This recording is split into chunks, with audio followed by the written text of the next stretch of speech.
Tout ce qui brille n'est pas lumière. Il y a des lumières qui brûlent, des lueurs intenses, aveuglantes, qui promettent le salut, mais consument l'âme.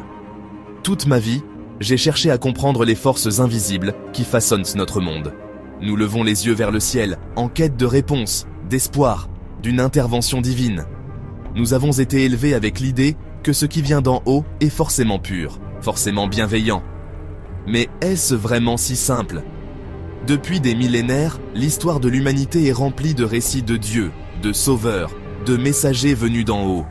Des figures puissantes, descendant des cieux, apportant savoir, loi et promesses. Mais est-ce que tous ceux qui venaient du ciel étaient là pour libérer l'humanité ? Ou certains d'entre eux avaient-ils d'autres intentions ? Et si, derrière le masque de la divinité, se cachèrent des entités dont le but n'était pas notre éveil, mais notre asservissement ? Une question audacieuse, peut-être, mais une question que nous devons oser poser. Aujourd'hui, nous allons ouvrir un chapitre de notre histoire collective qui a longtemps été gardée sous silence, une vérité redoutée par beaucoup. Nous allons explorer la possibilité que tous les anges descendus du ciel ne portaient pas la lumière. Certains, peut-être, sont venus pour l'éteindre, pour nous faire oublier notre propre divinité et nous enchaîner à la leur. Préparez-vous à remettre en question tout ce que vous pensiez savoir sur Dieu, les anges et la nature même de la foi.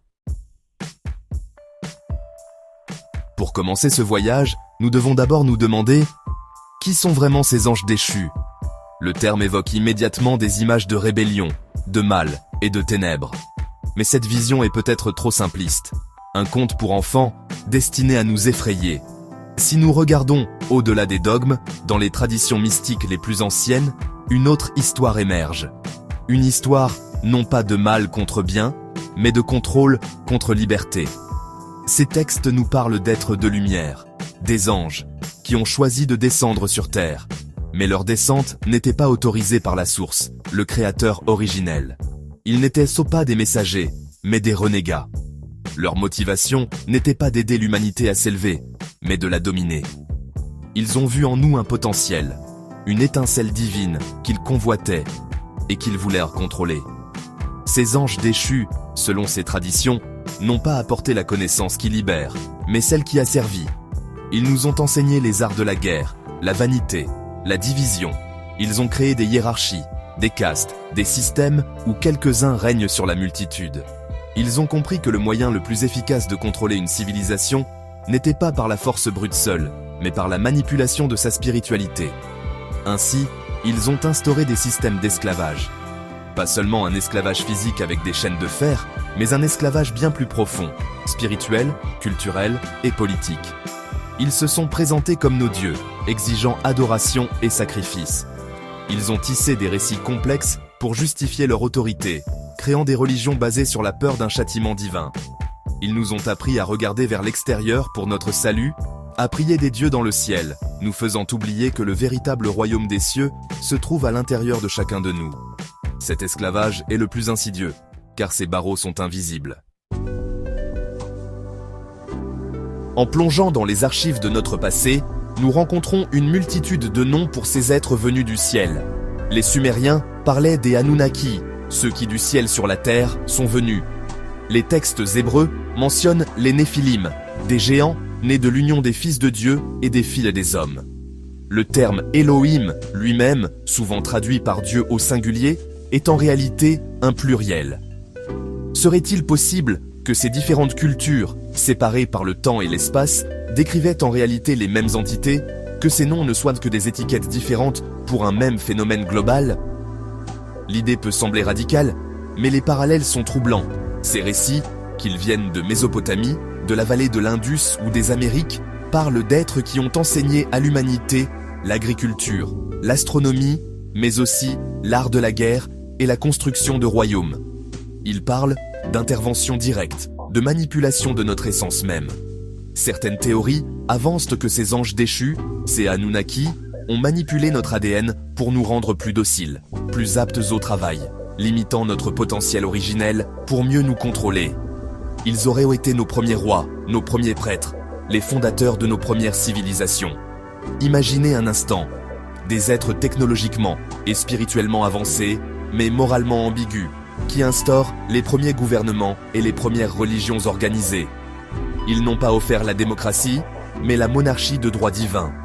Ils n'ont pas prêché l'amour inconditionnel, mais l'obéissance par la peur. Leurs lois étaient strictes, leurs châtiments sévères. En se faisant passer pour des dieux, ils ont exigé une loyauté absolue, créant un système où l'humanité travaillait, se battait et mourait pour eux, croyant servir une cause sacrée. Et cette structure de pouvoir, ce paradigme de contrôle, pourrait bien perdurer, sous des formes différentes, jusqu'à aujourd'hui. C'est ici que notre exploration devient la plus délicate, car elle touche au cœur de nos croyances les plus profondes. La religion. Pour des milliards de gens, elle est une source de réconfort, de communauté, de moralité. Et il est crucial de le dire, la spiritualité est essentielle. Et toutes les religions ne sont pas intrinsèquement mauvaises. La quête du divin est un élan naturel de l'âme humaine. Mais nous devons nous poser une question difficile. Et si les structures religieuses que nous connaissons avaient été infiltrées, voire créées, par ces mêmes anges déchus pour servir leur agenda de contrôle? Pensez aux thèmes récurrents dans de nombreuses religions organisées, le péché originel, la culpabilité innée, la peur d'un Dieu vengeur, la nécessité d'intermédiaires, prêtres, imams, gourous, pour communiquer avec le divin. Ces concepts ne vous coupent-ils pas de votre propre pouvoir? Ne vous placent-ils pas dans une position d'infériorité, de dépendance? Un créateur véritablement aimant aurait-il besoin de vous voir vivre dans la peur et la honte?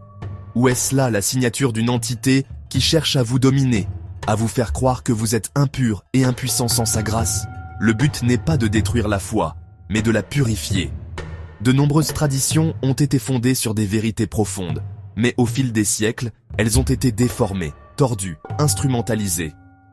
La vérité simple de notre connexion innée à la source a été remplacée par des dogmes complexes, des rituels rigides et des lois oppressives.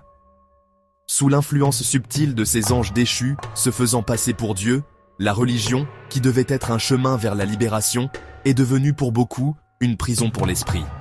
Une cage dorée, certes, mais une cage tout de même qui nous empêche de déployer nos propres ailes et de nous souvenir de notre lumière intérieure. Face à cette possibilité déroutante, une question essentielle se pose: comment faire la différence? Si des êtres puissants peuvent se faire passer pour des messagers divins, comment discerner la vérité du mensonge? La réponse ne se trouve pas dans des textes anciens ou des doctrines, mais à l'intérieur de nous, dans notre propre résonance. Les anges de lumière véritable, les émissaires de la source originelle, ne cherchent jamais à être adorés. Ils n'ont pas d'ego à satisfaire. Leur but est de nous rappeler notre propre souveraineté, notre propre essence divine. Ils sont des guides, pas des maîtres. Un ange de lumière vous parlera de votre pouvoir, pas de votre péché. Il vous guidera par la connaissance, l'inspiration et l'amour inconditionnel, jamais par la peur ou la menace. Il vous encouragera à poser des questions, à chercher votre propre vérité, à vous connecter directement à la source. Il ne vous demandera jamais de lui obéir aveuglément ou de suivre des lois rigides et arbitraires. La présence d'un tel être apporte un sentiment de paix, d'expansion, de clarté. Elle vous élève et vous donne le sentiment d'être plus grand, pas plus petit. La lumière authentique libère, elle n'enchaîne jamais. À l'inverse, un ange déchu, une entité se faisant passer pour Dieu, agira depuis un lieu de pouvoir et de contrôle. Il exigera l'adoration, la soumission, les sacrifices. Il imposera des lois sévères et des punitions terribles pour la désobéissance. Son message sera souvent basé sur la dualité, la séparation, le jugement, les élus contre les damnés, les croyants contre les infidèles. Il se présentera comme le seul chemin, la seule vérité, coupant toute autre voie d'accès au divin. Sa présence instille la peur, la confusion, un sentiment de petitesse et de culpabilité. C'est un Dieu qui a besoin de votre énergie, de votre dévotion, pour exister. C'est un maître qui cherche des esclaves. Abordons maintenant un sujet encore plus controversé, la Bible. Pour des milliards de personnes, c'est la parole infaillible de Dieu. Mais même pour le lecteur le plus dévot, il est difficile de ne pas remarquer des contradictions apparentes dans la nature du Dieu qui y est dépeint. D'un côté, nous lisons des passages sur un Dieu d'amour infini, de compassion et de pardon, un Père aimant. De l'autre, nous lisons des récits d'un Dieu colérique, jaloux, qui ordonne des massacres, punit des peuples entiers et exige une obéissance craintive. Comment une seule et même entité peut-elle être à la fois ces deux extrêmes? Et si la réponse était qu'il ne s'agit pas d'une seule et même entité? Et si la Bible était en réalité la chronique des interactions de l'humanité avec plusieurs types d'êtres d'en haut? Certains passages pourraient se décrire nos contacts avec la véritable source, le créateur aimant de tout ce qui est. Mais d'autres passages, ceux qui décrivent un dieu tribal, vengeur et territorial, pourraient en fait décrire l'un de ces anges déchus, l'un de ces Anunnaki ou Elohim, se faisant passer pour le Dieu suprême afin d'asservir une nation et de l'utiliser pour ses propres desseins. Cette perspective ne vise pas à invalider la Bible, mais à la lire avec un nouveau niveau de discernement. Elle nous invite à cesser de tenter de réconcilier l'inconciliable. Elle nous encourage à chercher le fil d'or de la vérité qui traverse ces textes, le message d'amour et de libération, tout en reconnaissant les passages qui pourraient être l'écho d'une manipulation, d'une imposture cosmique. Peut-être que la plus grande quête spirituelle n'est pas d'accepter aveuglément chaque mot, mais d'apprendre à sentir, dans notre cœur, quelle voix parle. La voix de notre Créateur ou celle de notre geôlier. Si nous acceptons la possibilité que nous ayons été trompés, que notre spiritualité ait été détournée, alors comment nous libérer? La réponse, paradoxalement, n'est pas de chercher un nouveau sauveur, un autre vrai Dieu à adorer. Ce serait répéter le même schéma, remplacer un maître par un autre. La véritable libération ne vient pas de l'extérieur. Elle ne vient pas par l'adoration. Elle vient par la mémoire. La mémoire de qui nous sommes vraiment, au plus profond de notre être. Les anges déchus ont basé leur contrôle sur l'amnésie. Ils nous ont fait oublier notre origine, notre nature. Ils nous ont raconté que nous étions des créatures faibles, pécheresses, nées dans la boue et dépendantes de leur volonté. Mais c'est le plus grand des mensonges. La vérité, cachée au fond de chaque cellule de notre corps, de chaque étincelle de notre conscience, est que nous ne sommes pas des créatures de la boue. Nous sommes des enfants de la lumière. Nous sommes des fragments de la source créatrice elle-même, des étincelles divines venues faire l'expérience de la matière. La peur d'un Dieu en colère est l'outil principal de notre esclavage. C'est une ancre qui nous maintient dans des basses vibrations de culpabilité et d'impuissance. Se libérer, c'est refuser cette peur. C'est se détourner de l'image du juge sévère dans le ciel et se tourner vers la lumière aimante à l'intérieur de soi. C'est se souvenir que nous n'avons pas besoin d'un intermédiaire pour parler à la source, car nous sommes une partie d'elle. La libération n'est pas un acte de rébellion contre un Dieu, mais un acte de souvenir de notre propre divinité. C'est réclamer notre héritage.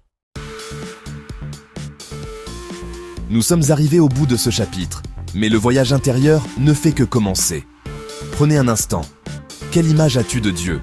Est-ce celle d'un vieil homme barbu sur un trône, d'une énergie cosmique ou d'une voix critique dans votre tête? Cette image vient-elle de ton expérience personnelle, directe, ou est-elle héritée des religions, de la société, de tes parents? As-tu déjà ressenti une confusion sur qui ou quoi adorer? Et que penses-tu maintenant de l'idée que des anges déchus aient pu utiliser la religion pour enchaîner l'humanité? Laissez ces questions infuser. Je vous propose un exercice simple. Dans les jours à venir, gardez un carnet près de votre lit.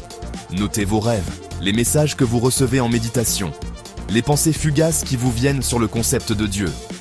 Ne jugez rien, écrivez simplement. Ensuite, trouvez un moment de calme. Asseyez-vous, fermez les yeux. Respire profondément 7 fois, lentement, puis invoque la lumière originelle en toi avec cette intention. Je n'ai pas peur de la vérité. Je me rappelle ma lumière. Et ensuite, le silence. Écoute, reçois les signes, non par les mots, mais par le silence qui se trouve derrière eux.